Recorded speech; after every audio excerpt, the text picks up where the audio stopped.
Welcome to Immunity Mantra Yoga Sutra.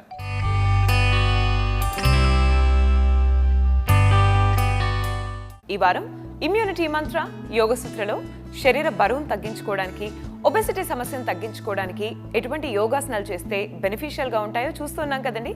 మరి దాంట్లో భాగంగా ఇవాళ ఎపిసోడ్ లో కృష్ణ గారు మనందరికీ ఏ ఆసనం పరిచయం చేయబోతున్నారో చూద్దాం.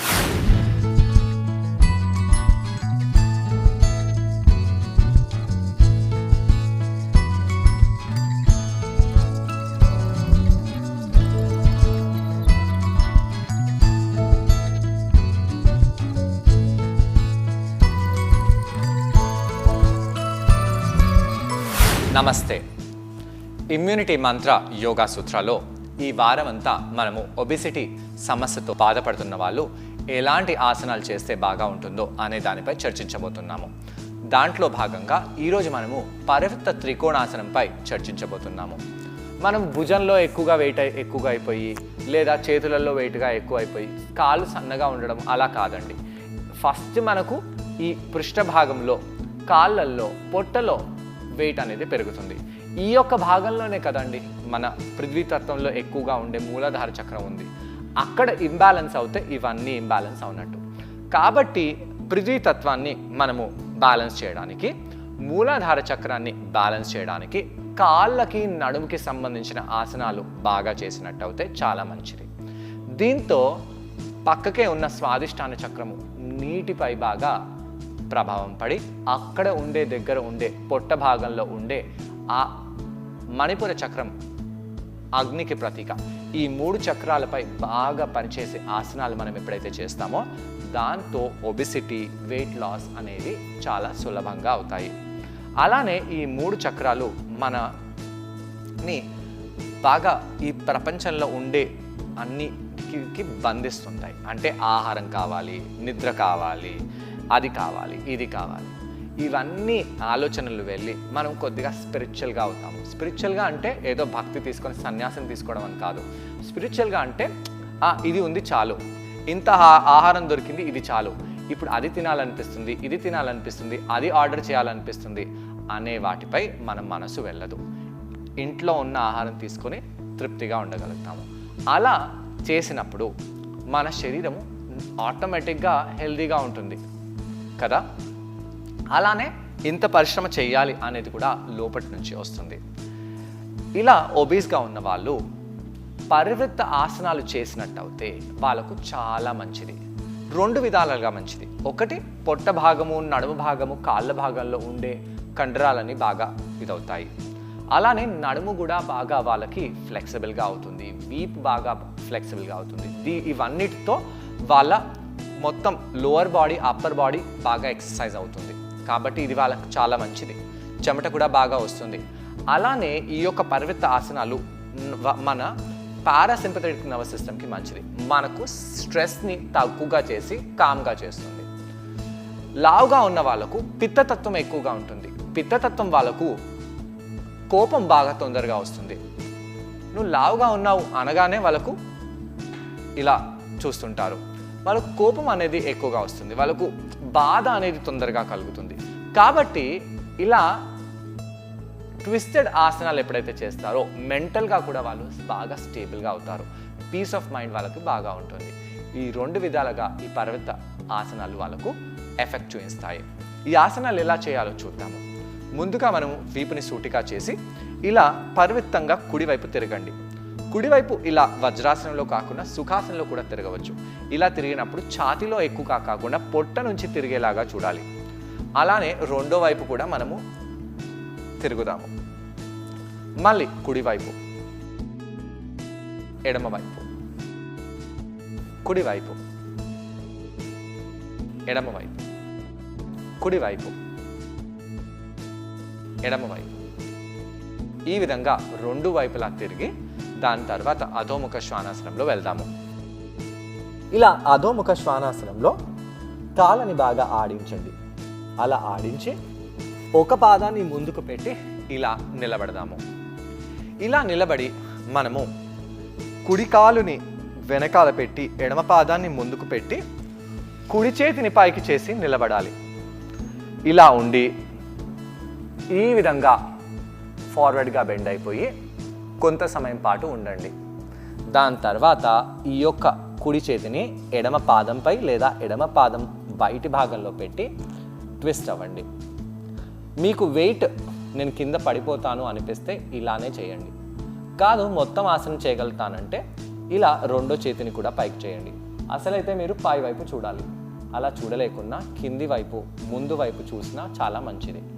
ఇక్కడ మన పొట్ట అనేది తొడకి బాగా ప్రెస్ అవుతుంది. దీంతో మన శరీరంలో చాలా చాలా చాలా ఎఫెక్ట్ అనేది కలుగుతుంది. ఏం ఎఫెక్ట్ అవుతుంది? నడుము భాగము బాగా రిలాక్స్ అవుతుంది, వీపు భాగము అనేది కూడా బాగా రిలాక్స్ అవుతుంది. పొట్టపై బాగా ప్రెషర్ పడడం వలన జీర్ణశక్తి బాగా అవుతుంది, ఆకలి అనేది తగ్గుతుంది, నిప్పు అనేది పెరిగి చెమట బాగా రావడం అనేది అవుతుంది. ఇలా ఎన్నో విధాలుగా ఈ యొక్క ఆసనము మనపై ఎఫెక్ట్ చూపిస్తుంది. పృష్ఠభాగం గుహ భాగం దగ్గర ఉన్న మూలాధార చక్రంపై కూడా ఇక్కడ ప్రభావం పడుతుంది. దాంతో పృథ్వీతత్వం అనేది బ్యాలెన్స్ అవుతుంది. నెమ్మదిగా పైకి వచ్చేసేయండి. కాలుని చేంజ్ చేయండి. అయితే పరివృత్త త్రికోణాసనం చేసినప్పుడు కాళ్ళని బాగా దూరంగా చేయకూడదు. చాలామంది ఇలా దూరంగా చేసి కాళ్ళని పెట్టేసి ఇలా పరివృత్త త్రికోణాసనం చేయడానికి చూస్తారు. ఇలా చేయకండి. పాదాన్ని దగ్గరగా పెట్టండి. ఓ 2.5-3 ఫీట్ల అంత దగ్గరగా పెట్టేసి అప్పుడు నిలబడండి. దాని తర్వాత కిందికి వచ్చి ఇప్పుడు మీరు పరివృత్తంగా తిరగండి. పొట్ట కండరాలని బిగిస్తూ పృష్ఠభాగాన్ని స్థిమితంగా పెట్టేసి ఈ పరివృత్త త్రికోణాసనం చేయండి.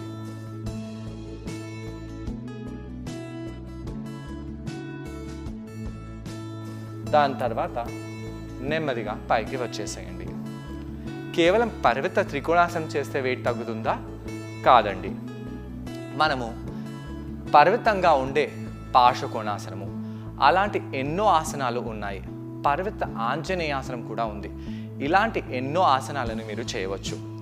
అయితే ఆ యొక్క ఆసనాలు కొద్దిగా కష్టంగా ఉంటాయి. ఇప్పుడు పరివృత్త ఆంజనేయాసనం చూడండి. ఇలా ఉంటుంది, ఇలా ఉంటుంది. ఇక్కడ మోకాల్ని పైకి చేస్తే ఇది ఇంకా కష్టంగా అవుతుంది.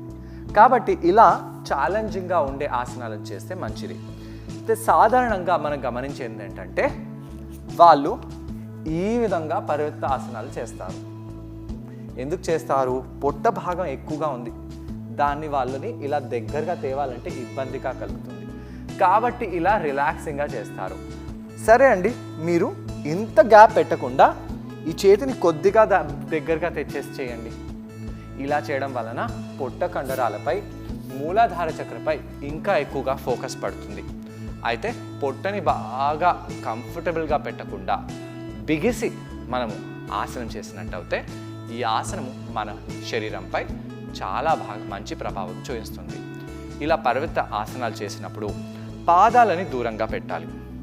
మీరు 2 కాళ్ళని ఒకటే లైన్లో పెడితే బ్యాలెన్స్ అవుట్ అయిపోయి కింద తొందరగా పడతారు. చూడండి, ఇలా 2 కాళ్ళని నేను ఒక లైన్లో పెట్టి ఇలా త్రికోణాసనం చేస్తే ఎవరైనా బ్యాలెన్స్ తప్పి పడతారండి. పాదాలని ఒక కాలు ఒకవైపు ఇంకో కాలు ఒకవైపు చేసి ఇలా త్రికోణాసనం పరివృత్త త్రికోణాసనంలో వెళ్తే మీకు స్టెబిలిటీ అనేది కలుగుతుంది.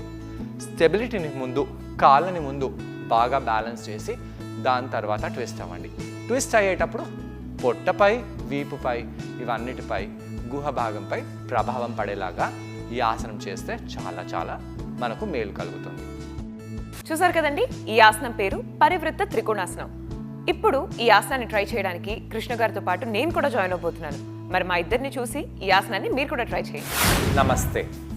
ఇమ్యూనిటీ మంత్ర యోగా సూత్రాలో ఈ వారమంతా మనము ఒబిసిటీ సమస్యతో బాధపడుతున్న వాళ్ళు ఎలాంటి ఆసనాలు చేయాలి అనే దానిపై చర్చిస్తూ ఈరోజు మనము పరివృత్త త్రికోణాసనము ఎలా చేయాలో చూద్దాము. పరివృత్త త్రికోణాసనము ఇంతకుముందు చర్చించినట్టుగా 2 విధాలుగా మన శరీరంపై ప్రభావం చూపిస్తుంది. ఒకటి, ఈ యొక్క ఆసనము మన నడుము, మూలాధార చక్రము అలానే పొట్ట కండరాలపై బాగా ప్రభావం చూపించి కాళ్ళ నుంచి తల వరకు మనకు ఇది కంప్లీట్గా స్ట్రెచ్ చేసి ఎక్సర్సైజ్ లాగా ఈ ఒక్క ఆసనాలు శరీరానికి మంచి వ్యాయామాన్ని తీసుకొస్తాయి. అలానే రెండోది పరివృత్త ఆసనాలు మన పారాసింపథెటిక్ నర్వస్ సిస్టమ్ని యాక్టివేట్ చేసి మనకు స్ట్రెస్ని తక్కువ చేస్తుంది. లావుగా ఉన్న వాళ్ళకు స్ట్రెస్ అనేది కూడా ఎక్కువగా ఉంటుంది. వాళ్ళ శరీరాన్ని బాగా పనిచేయడము, అంటే శరీరం విశాలంగా ఉంది కాబట్టి హార్ట్ కూడా బాగా బ్లడ్ పంప్ చేయడము, వాళ్ళకు చిన్న చిన్న సమస్యలు కూడా పెద్దగా అనిపించడము, తొందరగా చెమట రావడము, ఇవన్నీ అవుతూ ఉంటాయి. ఇలాంటి వ్యక్తులు శరీరంలో పిత్తతత్వం అనేది ఎక్కువగా ఉంటుంది. పిత్తతత్వం ఎక్కువగా ఉన్న వాళ్ళకు కూడా తొందరగా చెమట రావడము, వేడిగా అనిపించడము అనేది ఉంటాయి. కాబట్టి ఇలాంటి వాళ్ళు శరీరము బాగా కూల్గా ఉండడానికి, మైండ్ బాగా కూల్గా ఉండడానికి పర్వత త్రికోణాసనము చాలా మంచిది. ఇలాంటి వాళ్ళ సిస్టమ్ కూల్గా ఉండడానికి పర్వత ఆసనాలు చేస్తే చాలా మంచిది. ఈ యొక్క ఆసనము ఎలా చేయాలో చూద్దాము. ముందుగా మనము సుఖాసనం లేదా వజ్రాసనంలో కూర్చోవచ్చు. అలా కూర్చొని మనము కుడివైపు ట్విస్ట్ అవ్వాలి. ఇలా కుడివైపు ట్విస్ట్ అయినప్పుడు శరీర పైభాగంతో ట్విస్ట్ అవ్వకుండా శరీర కింది భాగం నుంచి ఎక్కువగా ట్విస్ట్ అయ్యేలాగా చూడాలి. పొట్ట కండరాలలో బాగా ప్రభావం పడేలాగా చూస్తూ పొట్ట కండరాల నుంచి, నడుము కండరాల నుంచి బాగా కుడివైపు ట్విస్ట్ అయ్యేలాగా చూడాలి. మెడని బాగా ఎక్కువగా వెనకాల చేస్తే మెడ నొప్పి తప్ప ఏమీ రాదు. ఇలా చేసిన తర్వాత నార్మల్గా వచ్చేసేయండి. ఇలా మొదటి వైపు తర్వాత రెండో వైపు కూడా మీరు ట్విస్ట్ చేయండి. పొట్ట కండరాలను బిగిస్తూ రెండో వైపు కూడా బాగా ట్విస్ట్ చేస్తూ ఇక్కడ పొట్ట కండరాలని మళ్ళీ బిగించి పెట్టాలి. ఇలా చేయడంని మనము ట్విస్ట్ పర్వత ఆసనాలని అంటాము. ఇలా మొదటిసారి రెండోసారి చేస్తూ మనము శరీరాన్ని ఇక్కడ వార్మప్ చేసుకోవచ్చు.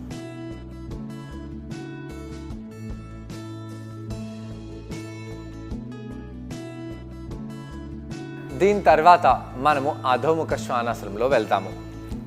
అధోముఖ శ్వానాసనంలో కొంత సమయం పాటు ఉండండి. ఇక్కడ మనము కాళ్ళని కొద్దిగా ఆడించవచ్చు. అలా ఆడించడం వలన కాళ్ళల్లో రక్త ప్రసరణ బాగా జరుగుతుంది.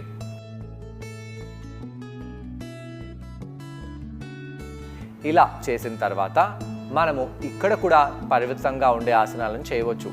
ఏ విధంగా? పర్వతాసనము.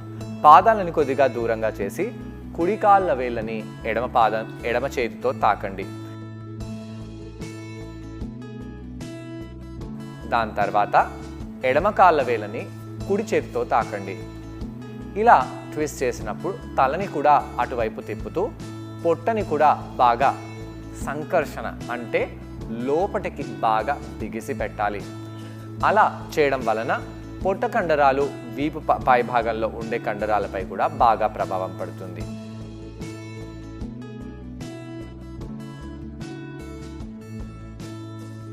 దీని తర్వాత పైకి వచ్చేసేయండి.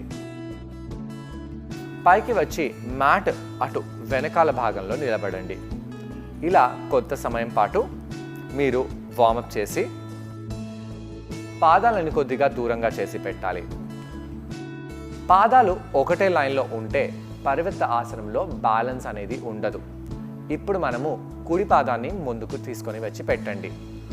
2.5 ఫీట్ల అంత దూరం కుడి పాదాన్ని ముందుకు తెచ్చి పెట్టాలి. ఈ విధంగా కుడి పాదాన్ని ముందుకు తెచ్చినప్పుడు మనము కుడి పాదాన్ని కుడివైపు పెట్టాలి. 2 పాదాలు ఒక లైన్లో అస్సలు పెట్టకూడదు. నడుముని పట్టుకోండి. వీపుని నిటారుగా చేయండి. ఈ ఆసనం చేసే ముందు త్రికోణాసనం చేసి దాని తర్వాత పర్వత త్రికోణాసనం చేస్తే మనకు లాభం బాగా కలుగుతుంది, ఇంకా ఎక్కువగా ఉంటుంది. కానీ ఇక్కడ మనము డైరెక్ట్గా పర్వత త్రికోణాసనం చేస్తున్నాము. ఇలా నడుముని పట్టుకొని ఎడమ చేతిని పైకి చేద్దాము. అలా ఎడమ చేతిని పైకి చేసి సగం నడుము నుంచి హాఫ్గా బెండ్ అవ్వండి. అలా హాఫ్గా బెండ్ అయినప్పుడు ఇంకా ముందు రావాలి. ఇక్కడ కుడి పృష్ఠ భాగాన్ని వెనకాలకి పంపించడము, ఎడమ పృష్ఠ భాగాన్ని ముందుకు తీసుకొని రావడం చేస్తూ ఉండాలి. అలా చేయడంతో కాళ్ళల్లో ఉండే కండరాలు, అలానే నడుములో ఉండే కండరాలపై బాగా ప్రభావం పడుతుంది. ఈ యొక్క ఆసనము చూడ్డానికి ఈజీగా ఉన్నా చేయడానికి కొద్దిగా కష్టంగా ఉంటుంది.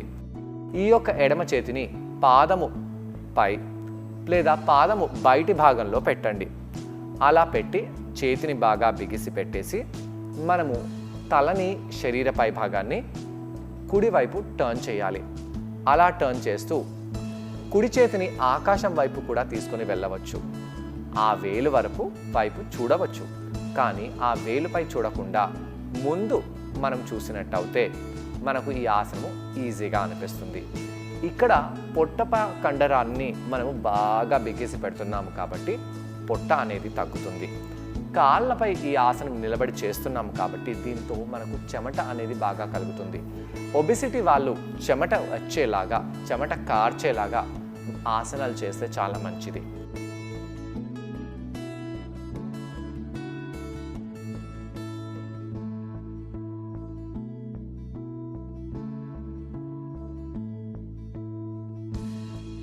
అలానే ఈ యొక్క ఆసనము మూలాధార చక్రము, స్వాదిష్టాన చక్రంపై బాగా ప్రభావం చూపిస్తుంది కాబట్టి ఈ యొక్క ఆసనము ఒబిసిటీ వాళ్ళకు మంచిది.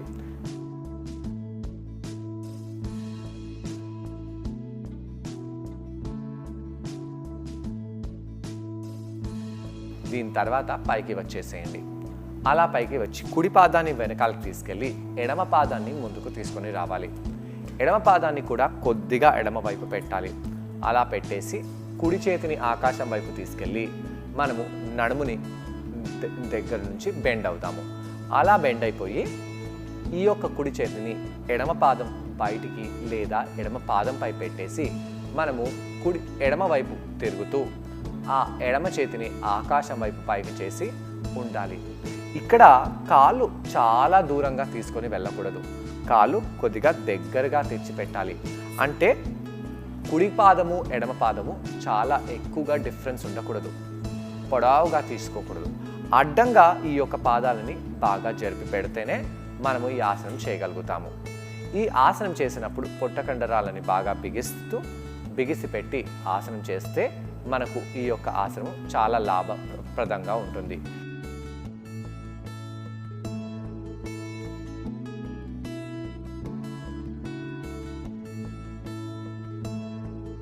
ఇక్కడ కొంత సమయం పాటు ఉండి నెమ్మదిగా పైకి వచ్చేయండి. ఇలా పరివృత్త త్రికోణాసనంతో పాటు ఎన్నో ఆసనాలు ఉన్నాయి. పరివృత్త ఆంజనేయాసనము, పరివృత్త పార్శ్వకోణాసనము, ఈ అన్ని ఆసనాలు కూడా త్రికోణాసనం లాగా మనకు బెనిఫిషియల్గా ఉంటాయి. అయితే త్రికోణాసనం ఎందుకు చేశాము? త్రికోణాసనము ఈ యొక్క పరివృత్త ఆసనాలలో ఒక ఈజీ ఆసనము. ఇలా ఈజీ ఆసనం చేసి దాని తర్వాత టఫ్గా ఉన్న పరివృత్త ఆసనాలు చేసినట్టయితే ఒబిసిటీ అనేది తప్పకుండా తగ్గుతుంది. మీరందరూ పరివృత్త త్రికోణాసనాన్ని ట్రై చేశారని నేను అనుకుంటున్నాను. మరి ఈ ఆసనం చేయడం వలన శరీరం పైన ఎటువంటి ఎఫెక్ట్ ఉంటుంది, ఒబెసిటీ ఎలా రిడ్యూస్ అవుతుందో కృష్ణ గారి మాటల్లో ఇప్పుడు విందాం. ఒబిసిటీ ఎక్కువగా ఉన్న వాళ్ళకు బ్యాక్ పెయిన్ ఉండడము, మోకాళ్ళ నొప్పులు ఉండడము ఇవన్నీ చాలా సాధారణంగా ఉంటాయి. అలానే మీరు గమనిస్తే ఈ వారమంతా చేసిన ఆసనాలు స్టాండింగ్ ఆసనాలే చేశాము. ఎందుకండి స్టాండింగ్ ఆసనాలే ఎందుకు? మనము ఒబిసిటీ ఎక్కువగా ఉన్న వాళ్ళు సిట్టింగ్ ఆసనాలు చేయలేరా? పడుకొని ఉండే ఆసనాలు చేయలేరా? కాదండి. మీలో చెమట రావాలి. చెమట రావాలంటే నిలబడి చేస్తే వచ్చే ఆసనాలలో ఎంత చెమట అయితే వస్తుందో అంత చెమట మిగతా ఆసనాలలో రావు. కాబట్టి మీరు నిలబడి ఆసనాలు చేయాలి. నిలబడి చేసే ఆసనాలు కాళ్ళని బాగా స్టెబిలైజ్ చేస్తాయి, కాళ్ళని బాగా దృఢంగా బలంగా చేస్తాయి. కాళ్ళు వీక్గా ఉంటే ఏమవుతాయి? మనము తొందరగా అలసిపోయి కింద కూర్చోవడము. అలసట ఉన్నవాళ్ళు నిలబెట్టండి, అస్సలు నిలబడరు. ఒక్క కాల్లో కూడా నిలబడరు. ఒక కాలు నుంచి ఇంకో కాలు, ఇంకో కాలు నుంచి ఒక కాలు, కొద్దిసేపు అయ్యి కాగానే కింద కూర్చుంటామంటారు. అలసట అనేది తొందరగా వచ్చేస్తుంది. చీపో ఎవరు చేస్తారు, చాలే ఇంకా అని అంటుంటారు. అలా కాకుండా మీ కాళ్ళు బాగా స్టెబిలైజ్ అయ్యాయి, మీ కాళ్ళల్లో చాలా దృఢత్వం అనేది వచ్చింది, అప్పుడు మీరు అన్ని ఆసనాలు బాగా చేయగలుగుతారు. మీలో ఎనర్జీ అనేది ఎక్కువగా ఉంటుంది, స్టామినా అనేది ఎక్కువగా ఉంటుంది. అదే కాకుండా ఈ యొక్క కాళ్ళు అందరికంటే ఎక్కువగా ఎక్కడ దగ్గరగా ఉన్నాయి? గుహ భాగం దగ్గర ఉన్నాయి. గుహ భాగంలో మూలాధార చక్రం ఉంది. ఈ మూలాధార చక్రం దేనికి ప్రతీక? పృథివికి ప్రతీక. కాబట్టి వెయిట్ గెయిన్ అవుతే ఈ యొక్క భాగాలలో వెయిట్ ఎక్కువగా గెయిన్ అవుతాం. సో చూసారు కదండి ఇవాళ ఎపిసోడ్లో పరివృత్త త్రికోణాసనం. ఈ ఆసనాన్ని మీరందరూ తప్పకుండా ట్రై చేసి మీ శరీర బరువును తగ్గించుకోవడానికి ప్రయత్నించండి. తిరిగి రేపటి ఎపిసోడ్లో మరో ఆసనంతో మరికొన్ని బెనిఫిట్స్తో మళ్ళీ కలుసుకుందాం. అంతవరకు టేక్ కేర్, బాయ్.